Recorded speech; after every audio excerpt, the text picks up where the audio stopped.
You ask Tiger to solve.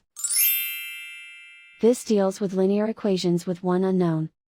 The final result is x equals 5. Let's solve it step by step. Group all constants on the right side of the equation. Add 9 to both sides. Simplify the arithmetic.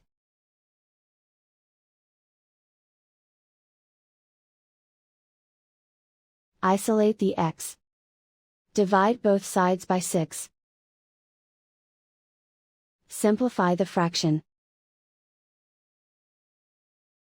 Find the greatest common factor of the numerator and denominator.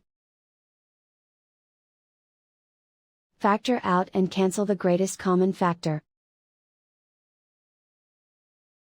And so the final result is x equals 5.